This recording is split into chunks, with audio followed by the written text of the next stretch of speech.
continuity and differentiability gi hanan ba part khoi theory gi part yeng big raba sing aduga and suba part exercise ki oba part po yeng big ni hanan lak piri ba khoi gi satra satri sing bu han mak ta egi magai de gi thakat phongdok chari lana anoba lakpa oiramaga di anoba video se anoba nauna yengba oiraga taraga di khoi gi support to bi boina encouragement to bi boina ai gi makha da yari ba subscribe button da nambiraga subscribe to bi dona na puning thagat piu haina hajari wanana ngasi gi anisuba part chapter number 5 ki anisuba part se tawga doi se exercise ki oba question khara selection tawga doi ni aldi han ba question se question number ina sum select tawba da question number 17 misidagi hauseba ko question number 17 na kari hari masi kamai torga hot kadagi habdo ai hapita itoke ko sida yengse question number 17 sina hari sida function number khak pire pire function je ke doba x equal to 3 the continuous oye hari gadi ke doba sida yari ba a kiga b c ke mark leiba relation to photo sineba yare ko sa ado relation to photo si yengse kamai to ke da koi continuous at x equal to 3 the continuous oye ga di nang gi continuous ke ngarang gi continuous ke definition to pan se continuous oye hai tare de koi ne ke doba magi left I did 3 ke left the ke 3 ke doba right managa da bani kanaga f of kanaga 3 ga si condition sineba continuous oige hai taraga di ado raga di hojik se choose to bagi mo jing rang so question amma selection to buda dum takrabani 3 dige left hai ta 3 dige hanta ba function choose to se function ani suitana ani sida kana choose to se ba ax plus 1 aduga 3 dige right hai bani right hai ta 3 dige hangat pa 3 dige hangat pa this function se tabra so kya ta है bx plus kya 3 equal to x equal to 3 equal to yawba si mathak kisi orang mani matam jida koina x ki mot kya thamase ba 3 thamase ba haibadi kya ta है 3a plus 1 yani ko se next direction ba yaraga decision se haibani direction ba yaba ngak way aduna 3a plus 1 tare x ki mot sin doi ni ko sina 3b plus kya ta है 3 adu sundu su kya la है 3a plus kya la है 1 ahan besiga aroi besiga dum manai aduna sima consider tawroi se sima ne ko ja ani se lak si ko stagi a puthok se 3a equal to thrice b plus 2 la bayo yare ko se masidagi implies aina a si puthok se a puthok ke tara ga di 3 divide tawra se b plus 2 by kya tara se 3 sumain tawraga a ge b ge marakta ke laiba ka doba relation ma putho u haina mana hai blos mai puthok tu ne ba masi posi ka da kamala in haba 3 the continuous oi hada banina continuous oi bage definition da yaw gi ba point anima combine to rabane ko sita si line sida left hand limit right hand limit mana ga dawni mana ba means limit exists sore limit exists to but natte hariba limit ki value do fariba point to leba function ki value duga mana ga dawni haba point ani doina combine to ke e bane ba sida ne ko se the left waragana less oi ba pot to lawre right waragana greater or potulare function ani chubne na ko function ani karam sus to dino haibu ne ba yare ko se aduga sumai taraga mai berus jin biraka a ga b ga doba relation puto yare ko se next mathang 17 taw matunda mathangi question mu imine se ko hojik mathangi question se question by 18 taw se adum adi fazabu question dum oi ko extraction gi barakida adum question by 17 18 adum fazabu question oi adu question by 18 na mu yang se ko 18 na kari hari ha ta da mag so function ma piri function se man hari se kedu ba x na 0 matam da continuous oi ba aduga x na 1 matam da continuous oi ta ga di some lambda haina ma yaw di ko function sida madu gi lambda gi value se kya oi ga da ge 0 da continuous oi ga haradi atraga 1 da continuous oi ga haradi question ani thona hang mane ba yare ko se adi ai function do kai no ha da itoke ko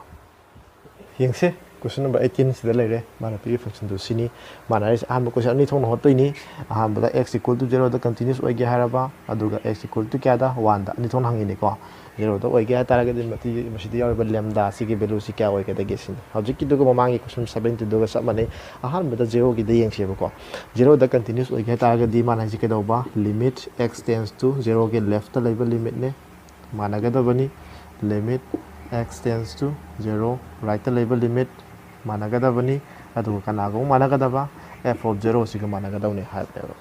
yare ko adu ra ga di aina function choose to begin yom adum ta khre na limit x tends to 0 ma ne left hai ta ra ga di 0 da gi less oi ba 0 da gi less oi ba ta ra ga si choose to ro ne khoina kai tham lambda x square minus kya twice x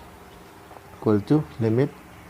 x tends to 0 plus hai kanda plus hai taraga de right hai taraga di 0 dagi sauba 0 dagi sauba se si makha gi si adu kya thama se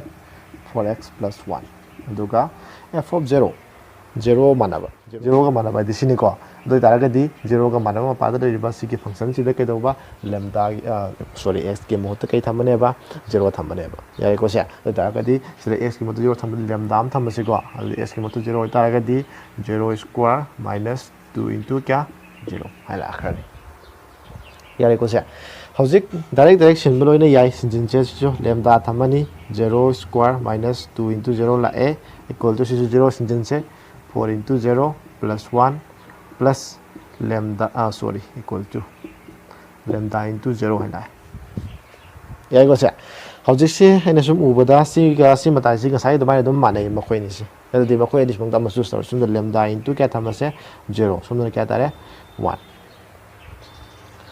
adudi sumdai na sini lambda gi value putok tin lambda siga 0 siga into taro kya ta deba 1 ta dori ba masing ani gi manong da into taw ga masing ani ja ani sumda amadi 0 oi thokre ba adudi somgi sigi value sina kya oi matam da makoi ni gi production 1 ta doi no hai ba sibu oi thokpa ya bra ne siba hai ba one of them 0 oi ga ta ga di makoi gi product dum kya oi doi no 0 dum oi doi ram ne adu man ji kya ta haram ba 1 tai haramelo so taragadi lambda gi value si flai libra chumba ngam ba bini ko masi gi aroi ba tari bi result sia masi bu chumba ngam ba lambda gi value lai libra laiti asmana target su yai result se lambda se equal to haraga 1 by 0 kain taraga not define kain har su yai not kari ga ba not define hai gera infinity hai gera yai ko sia ado loina to cross gi wari se lambda se ga 0 ga into toroga 1 ta ba hai bani adudi masing amaga 0 gi 2 taro 1 ta ba si leite ba 0 once 0 ma yaw ga di makoi product dum kya ta ba 0 ta ga dam ne ba adu ma si 1 ta ba hai bani adu bu masi gum leita bani na x equal to 0 da continuous oi ge hai tara ga di lambda gi value ka do ba amma ta tho oro hai ba leite ba si gum value leite ba hai di x equal to 0 da continuous oi bangam ba lambda gi value leite ba dai ko se han ba part hai tare next ani suba question gi part ta man 1 da mohongi 1 da oi gi hai tara ga di lambda gi value kya no sine ma hangi si yai ko se ada fe ai mathak ke ko si ya yeng se 1 gi matang da di sida 1 da left 1 da right adu ga f of 1 sman sakran mun eng se ko sida ai na sida function se sim matam da limit x tends to 1 da gi left 5 function se breakdown to di kadai da oi 0 da breakdown to bani 1 the breakdown to banate adu taragadi 1 hari ba pose 0 dagi less oi ba hai ba jaga sida yauri bra natraga 0 dagi saw ba hai ba jaga sida yauri bra hai ba wang sila ane adu taragadi 0 dagi saw ba jaga da yauri dra 1 hai ba se target x equal to 1 hai ba jaga se karam ba yaune ba masi gi function sida yaune ba mathak ki sida yaw ba ngam roi ba mathak ki sida kai do ba 0 dagi less oi ba ngakta ba aduga kawre da mana x tends to 1 dagi hantaba hai taragadi yam slightly haibane slightly yam mayam ma hantaba na teba adagi when 1 plus harak taga su hengat pai ta su yam slightly hengat pa haibane yam big na hengat pa haibane ba yam ma sound hengat pa haibane teba yare ko se adu ragadi object se aina left 1 dagi left haigera 1 dagi right haigera masid loina yawgadra yawradra x greater than 0 haibsida 0 dagi saw haibsi 1 masamak yawrabani 1 dagi kitang hantha basu sidum yawi 1 dagi kitang hangat basu sidum yawi ba adudi akoina consider tawgado ba yare ko se function se si khaktang oirane ba 1 gi matang dadi mathak ki si yawroi ba even s greater than 0 haibsida x equal to 1 su yawdra yawi adudi f of 1 su sidum yadoine ba to taragadi even matam na karama function choose tawne ba fx plus 1 adum choose tawrani from the so limit x tends to 1 plus haraga 4x plus 1 choose tawrani aduga sinba matam su 1 ji sinjun matam su mathak ta sillaroi ba kaida makha da silane ba ai 1 ji makha da yawe ba do ta ga di ja 4 into 1 plus 1 smala khari yare ko sa adu ra ga di hojik yeng se direction ba ka su kai de 4 into 1 plus 1 la e sinamo kya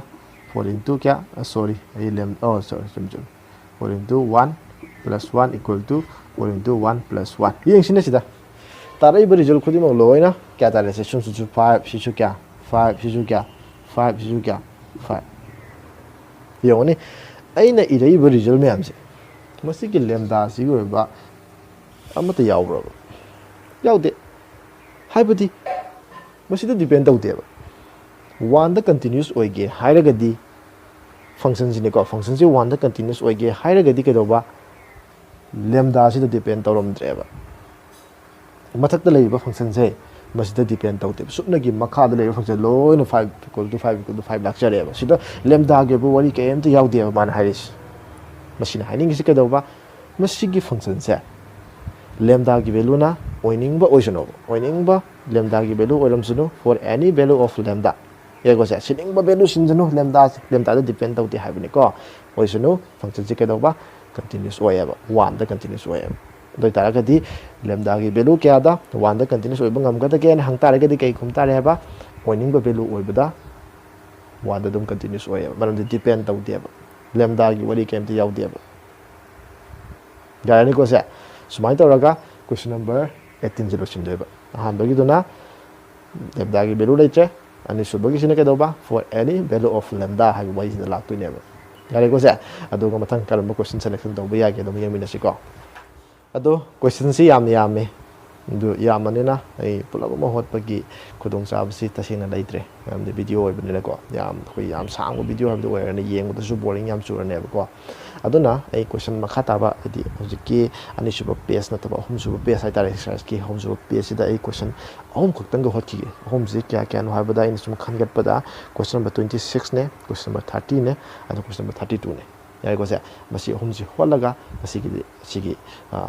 exercise ko ba part hai ta masi losin ge ko aduga he na hola ningo myam ni raga su time to waru ganu comment pebum jaga yauri comment adum pebira o ai ge whatsapp link adum pe kani whatsapp link du da ka do ba nambi raga na question adum hang bi raga erase to bi raga pa ka su kai de ba ya ko se adu je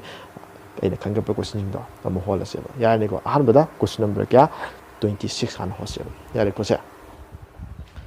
yengse question number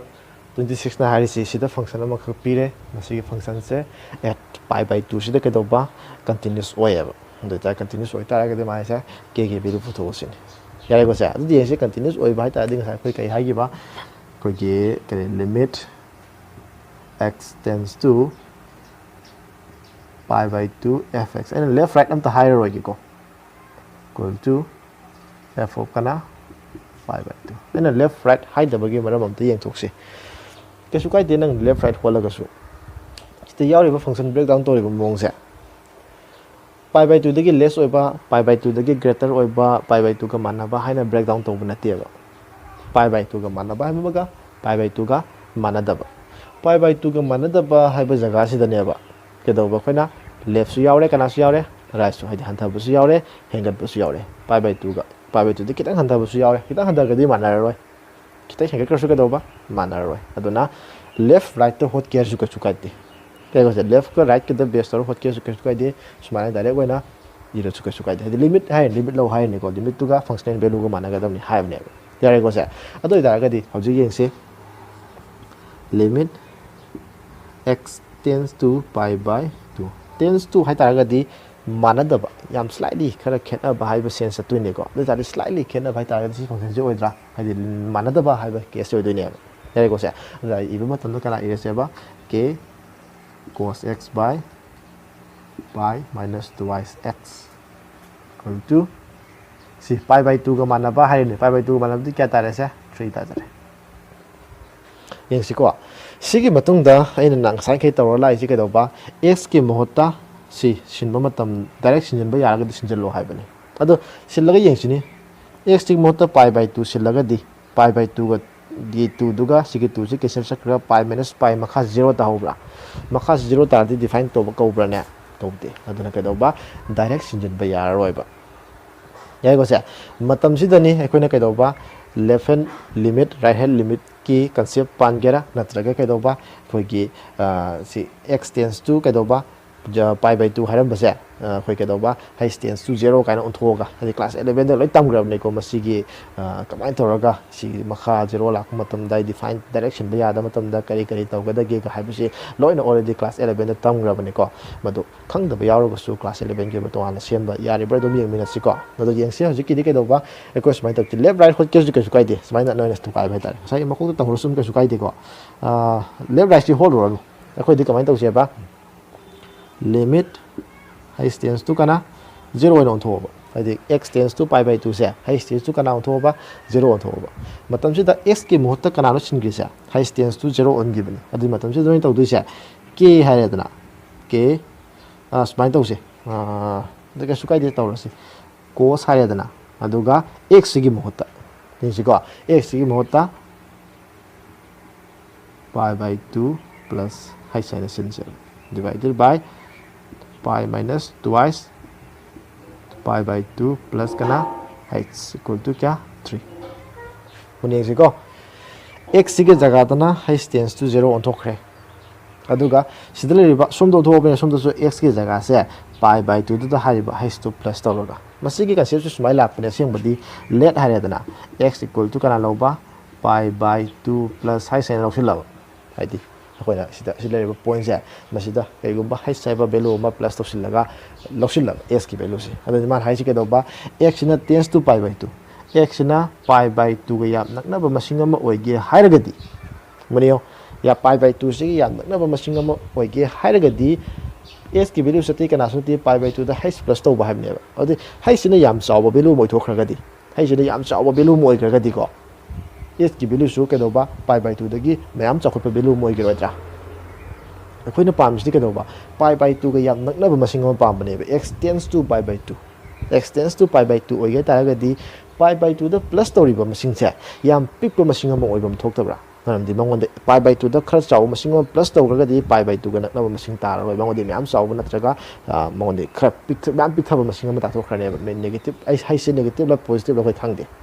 ꯌꯥꯏꯀꯣ ꯁꯦ ꯄꯤꯛꯄ ꯇꯥꯕ ꯌꯥꯏ ꯆꯥꯎꯕ ꯇꯥꯕ ꯌꯥꯏ ꯇꯧꯕꯇꯕꯨ ꯍꯩꯁꯤꯅ 0ꯒ ꯌꯥꯝ ꯅꯛꯅꯕ ꯃꯁꯤꯡ ꯑꯃ ꯑꯣꯏꯔꯝꯃꯕ ꯄ꯭ꯂꯁꯇ ꯑꯣꯏꯒꯦꯔꯥ ꯃꯥꯏꯅꯁꯇ ꯑꯣꯏꯒꯦꯔꯥ ꯌꯥꯝ ꯅꯛꯅꯕ 0ꯒ ꯌꯥꯝ ꯅꯛꯅꯕ ꯃꯁꯤꯡ ꯑꯃ ꯑꯣꯏꯔꯝꯃꯕ ꯑꯗꯨ ꯑꯣꯏꯇꯥꯔꯒꯗꯤ ꯀꯩꯗꯧꯕ pi by 2 ꯗ ꯐꯅ ꯄ꯭ꯂꯁ ꯇꯧꯔꯁꯨ ꯅꯉꯣꯟꯗꯒꯤ ꯐꯅ ꯃꯥꯏꯅꯁ ꯇꯧꯔꯁꯨ ꯑꯄꯤꯛꯄ ꯃꯁꯤꯡ ꯑꯃ ꯄ꯭ꯂꯁ ꯇꯧꯕ ꯑꯄꯤꯛꯄ ꯃꯁꯤꯡ ꯑꯃ ꯃꯥꯏꯅꯁ ꯇꯧꯕꯅꯤꯅ ꯀꯅꯥꯒ ꯑꯗꯨꯝ ꯀꯩꯗꯧꯕ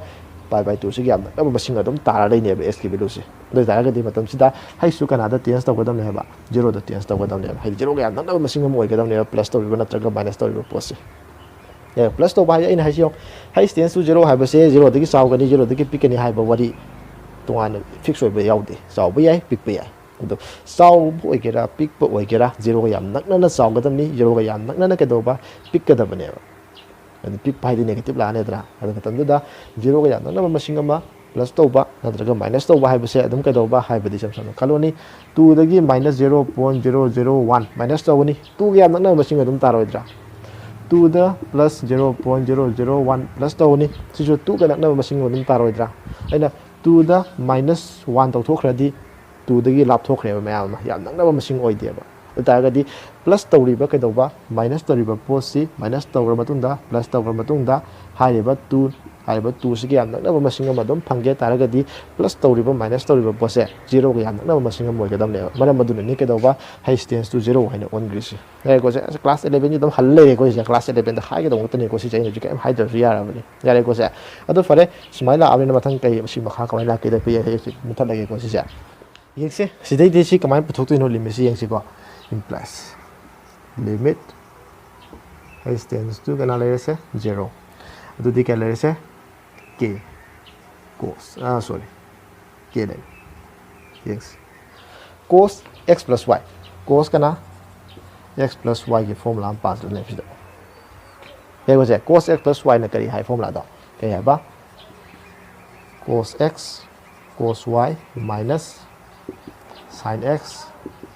sin y ꯁꯨꯃꯥꯏꯅ ꯐꯣꯔꯃꯨꯂꯥ ꯑꯃꯈꯛ ꯂꯩꯕꯅꯦꯕ ꯃꯁꯤ ꯀ꯭ꯂꯥꯁ 11ꯒꯤ ꯐꯣꯔꯃꯨꯂꯥꯅꯤ ꯌꯥꯏꯀꯣꯁꯦ ꯃꯁꯤꯒꯤ ꯐꯣꯔꯃꯨꯂꯥꯁꯤ ꯄꯥꯟꯁꯤꯟꯁꯦꯕ ꯁꯤꯗ ꯌꯥꯔꯅꯤꯀꯣꯁꯦ ꯍꯥꯏꯕꯗꯤ ꯀꯣꯁ ꯉꯛꯇ ꯍꯥꯟꯅ ꯑꯃꯨꯛ ꯑꯗꯨꯒ ꯃꯥꯏꯅꯁ ꯀꯅꯥ ꯁꯥꯏꯟ ꯉꯛꯇ ꯑꯗꯨ ꯇꯥꯔꯗꯤ ꯌꯦꯡꯉꯣ ꯁꯤꯅ x ꯅꯤ ꯁꯤꯅ ꯀꯅꯥꯅꯣ y ꯅꯤ ꯂꯧꯔꯤꯁꯦ ꯑꯗꯨ ꯇꯥꯔꯗꯤ ꯀꯩ ꯂꯥꯛꯑꯁꯦ cos x cos y minus sin x sin y divided by makasi yang pi minus 2 ni tu to sila si ko pi tare si mun tu to si minus kana 2h mai tara mare yung si 2 ga si tu to kan da pi ta hore si tu to kan da 2h ta hore yare ko se equal to 3 si 3 si le jare hauji yang si sigi pi sigi ka khakre yani ko se adu di yang si kama si tham gi si ko limit h tends to 0 okay yo cos pi by 2 di 0 ne ba cos pi by 2 0 ta apne na sigi jaga kai si loina kai on gane 0 on ga ba yo bai di cos pi by 2 0 oire duga cos h oining boy sunu 0 gi du ta di ka ta ni 0 da jaga ni minus sin pi by 2 di kya ne ba 1 ta grab le na ma tham drusty are kana khale hore se sin h ka tang le hore ba duga ma kha da na minus kana 2h equal to kya la se 3 yani ko se next sigi makha ta ba da mun yang si limit h tends to 0 hauji akhoi na khangwa ma lai limit lawi matang da manung da lai ba constant sing je mapan thang dor limit tu mapan thang dor pa su kai de hauji constant or si k si constant ni hai su sorry 2 su constant adu ta mapan ke thang se k by 2 thang dor ai ai ko se adu manung da kana ka le hore minus sin hai sai ba maga minus hai sai ba le hore ba yare ko se adu minus minus cancel da hore masidi class 11 da yaw ga result ne ba k by 2 equal to 3 kari baram gi masida question li basarok se class 11 da khoina 1 tai hana tam gra bane bas masigi limits yare ko se sida naw namu hai bi gi mathodi tadre yare ko se halaga class 9 gi lek num phak tok piro limits and derivative ki parada masi 1 tai na dum formula wa ne yaw sera yare ko se ma adu di masida gi k gi bidu si kya phange 6 phange haina smine to kana phuk tu ba k gi bidu butok tu ne ba yare ko se next mathang ki question mo yes yare ko yes mathang question number 30 da hari se man hari se the function number pire sigi function se kai ba continuous function ne aram bani ke adu point kai pan continuous function ne aram bani aduna sidi yaw ba a ga b ga photo sin yang se noi no wakhan la ka do se function se kala the breakdown to se function se to the breakdown to 10 the breakdown to yare ko se adu da ga di particular oina paliba point adi every point the continuous oi have never that's continuous function hai tara adu di masana tu so mani kana so khoina point de khoina khandok cha doi ne moina di kai ha ba point adu dai wadi kai yaw de ba continuous function ni khatang hairam bane ba continuous function oi ga de khoina tu su sustarani kana ka ten ga sustarani adu tadi tu the continuous oi hai ni ten da su ke do ba continuous oi hai wa si sina doi ne ba tu the continuous oi ga di kai ha ba condition do limit x tends to the left fx equal to limit x tends to the right kana fx equal to f of 2 han sakhane ai ko se atu di masida haning is yong se han de dum taw lai re khoina left file ga di 2 da ki less ba 2 da ki less ba sine ko se 5 thambe equal to limit x tends to 2 da ki right he yam kana right oi bu na te si su oi bu ti oi ko marak ki su oi tu ni kana ax plus b equal to f of 2 manaba si direct kya thamse 5 तो this is to 5 ta jare si direction jilla se twice a plus kana la se b ado sum da thamroi si ko ma se ta ga machine ta se twice a plus b se equal to kya ta se 5 se equation number 1 thon ba ke sukai di a ga b ga puto to ni relation puto hai banate yare ko se